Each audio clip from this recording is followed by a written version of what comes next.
మా సార్ నన్ను ఆర్డినేషన్ ఇచ్చి పంపించేటప్పుడు అదే మాట మాట్లాడారు. దేవుని వాక్యం నీ దగ్గరికి వచ్చింది కాబట్టి నీవు గొప్పవాడువు. స్తోత్రం గానే గాక. హల్లెలూయా.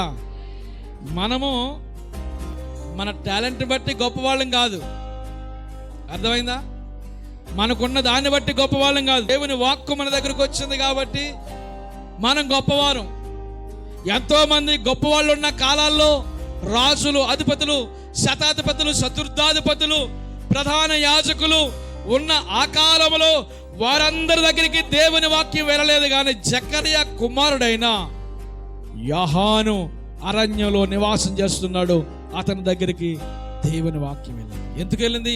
ధర్మశాస్త్ర ప్రకారంగా నడిచేవాడు, దేవునికి ఇష్టమైన బిడ్డ,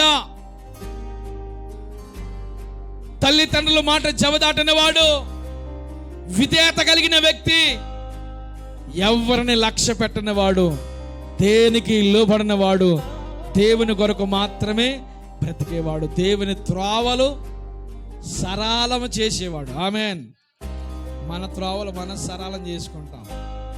మరి ఏం చేయాలి? మనము దేవుని త్రోవలు సరళం చేస్తున్నామా? దేవునికి అనుకూలంగా బ్రతుకుతున్నామా? దేవునికి ఉపయోగకరంగా జీవిస్తున్నామా? అడుగుతున్నాడు దేవుడి మధ్యాహ్న వేళ.